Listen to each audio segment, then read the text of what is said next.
Tatiana Clouthier, para abrir boca. Roberto Gil, buenos días. Buenos días, Ciro. Buenos días, Manuel. Buen día a todos. Roberto. La salida, las formas. Muchas especulaciones sobre los motivos de su salida. Si las rondas con Estados Unidos se habían complicado, si la habían excluido del Pacto de Estabilidad de Precios, si había tenido alguna distancia con el presidente por el tema de la militarización. Pero creo que ella ya dio con relativa claridad una versión, que es que el presidente está, 1, aislado, 2, lo malinforman, y 3, pues prácticamente todo el gobierno está en la grilla de la sucesión. Creo que eso es lo que ha dicho Tatiana Clouthier en las últimas horas después de su renuncia. Creo que los gestos de la despedida no fueron pues muy honorables a lo que significó ¿qué, Tatiana, Roberto, en el movimiento de la Cuarta Transformación? La despidieron, le dieron oportunidad que se despidiera con un mensaje en Palacio Nacional y el presidente la llenó de elogios. Queda esa imagen en la que parece que el presidente le niega el abrazo, ¿no? Sí, pero a cambio, lo que no le ha dado a otros funcionarios. Dijo lo que quería decir y además el discurso de Tatiana fue muy amable, fue muy elogioso para el presidente López Obrador, fue muy cariñoso con el presidente López Obrador y las palabras del presidente López Obrador fueron muy cariñosas. No la logré convencer de que se quedara. No la logré convencer. Es una mujer de convicciones. Y bueno, queda esa imagen también de que parece que el presidente no le quiere dar un abrazo.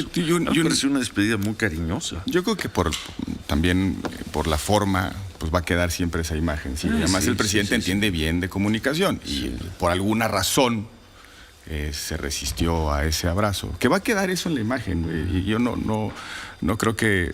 Bueno, las interpretaciones de la salida, pues prevalece esta resistencia al presidente a darle un abrazo cariñoso a una colaboradora que le fue muy leal y muy eficiente.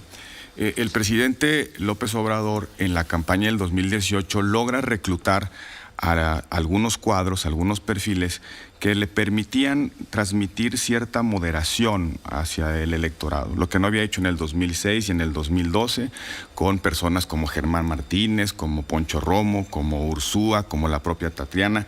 Este reclutamiento de muchos panistas que transmitían la idea de que el presidente había cambiado y que no era, que era capaz pues de articular un gobierno o un grupo de gobierno con una política o con una posición mucho más moderada que lo que significaban sus equipos tradicionales. Tatiana fue un factor importante de esa moderación. Tan es así que fue su coordinadora de campaña, con un diálogo bastante eficiente con el sector empresarial. La propia familia Clouthier proviene de un sector empresarial de Sinaloa muy arraigado. Entonces, yo creo que Tatiana le dio al presidente un espacio de una presencia, mejor dicho, una imagen de que el candidato de 2018 iba a ser distinto al de 2012 y 2006.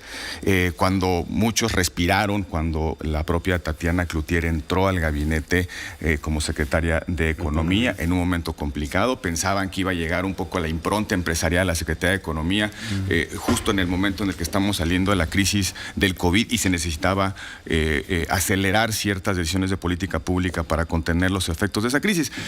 Pero bueno, yo creo que yo me quedo, Ciro, con la versión que dio Tatiana en las últimas horas.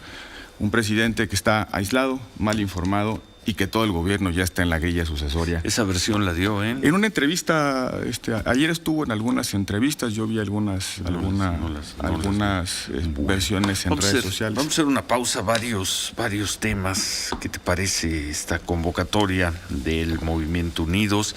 Me dices que ya leíste, es la primera persona que conozco que dice que ya leyó El Rey del Cash, y poco lo que pasó con el ex gobernador de Tamaulipas, Francisco García Cabeza de Vaca. 3 buenos temas, ¿le seguimos muy con buenos, eso? Por supuesto, sí. Bueno, vamos a pausa, 8:20, volvemos.